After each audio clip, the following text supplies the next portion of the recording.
জয় শ্রীকৃষ্ণ। আমার আজকের গল্প বন্ধুর পরামর্শ। হরিহর নামে একজন ধনী চাষি ছিল। সে ছিল অত্যন্ত অলস। হরিহর না যেত তার জমির চাষাবাদ দেখতে, না যেত খামার দেখাশোনা করতে। সে তার গরু মোষগুলোর পর্যন্ত কোনো খোঁজ খবর রাখত না, বা ঘর সংসারের কাজকর্ম কিচ্ছু দেখাশোনা করতো না। সব জায়গায় সে চাকর বাকরদের ভরসায় ছেড়ে দিয়ে অলসভাবে দিন কাটাতো। তার অলসতা আর ত্রুটিপূর্ণ পরিচালন ব্যবস্থার ফলে সংসারের অবস্থা খুব খারাপ হয়ে পড়ল। তার চাষবাসে যেমন ক্ষতি হতে লাগলো, তেমনি গরুর দুধ ঘি থেকেও কোনো লাভ হচ্ছিল না।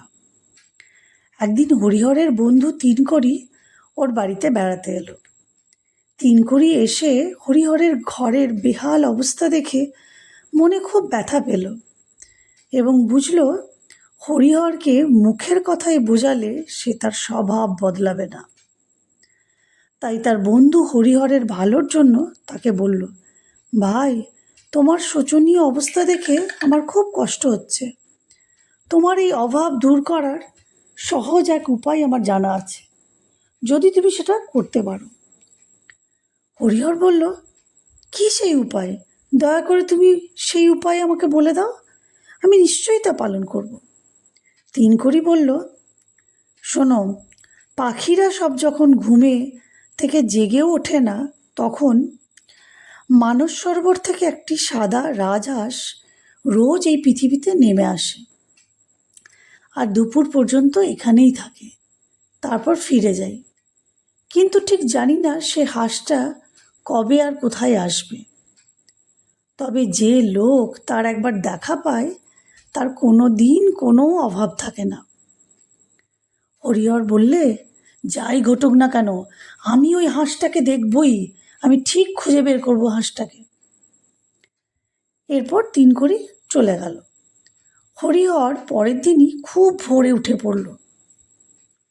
তারপর ঘর থেকে বেরিয়ে হাঁসের খোঁজে প্রথমে খামারের দিকে গেল। সেখানে তার নজরে পড়ল একটা লোক তার গোলা থেকে গম বার করে নিজের বস্তায় ভরার চেষ্টা করছে। হরিহরকে দেখে লোকটা লজ্জা পেয়ে তার কাছে ক্ষমা চাইতে লাগলো। খামার থেকে সে ঘরে ফিরে এলো এবং গোয়ালের দিকে গেল।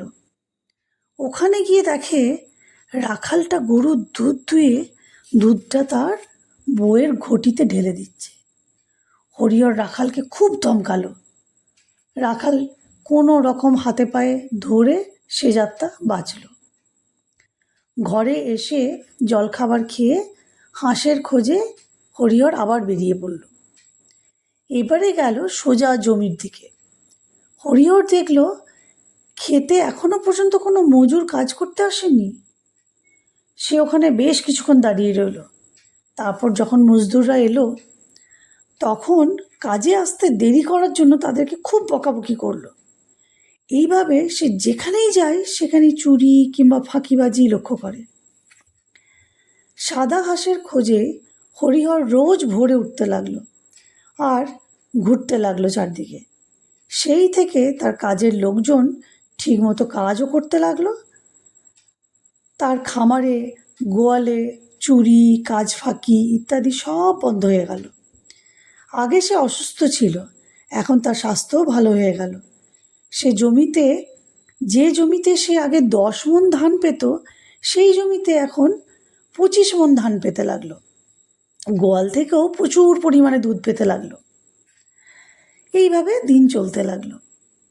তিনকড়ি আবার একদিন হরিহরের ঘরে এলো। হরিহর বলল, বন্ধু, সাদা হাঁস তো আজ পর্যন্ত দেখতে পেলাম না, কিন্তু ওটার খোঁজে গিয়ে আমার খুব উপকার হয়েছে।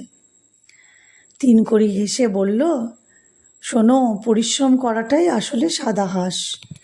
পরিশ্রমের পাখি সাদা ঝকঝকে। যে নিজে দেখাশোনা না করে চাকর বাকরদের ওপর সব ছেড়ে দেয়, তার ক্ষতিই হয়। আর যে নিজে পরিশ্রম করে বা নিজে লোকজনদের কাজের দেখাশোনা করে, সে ধন সম্পত্তি এবং সম্মান দুই লাভ করে। বুঝেছ? আজ তবে এইটুকুই। টাটা।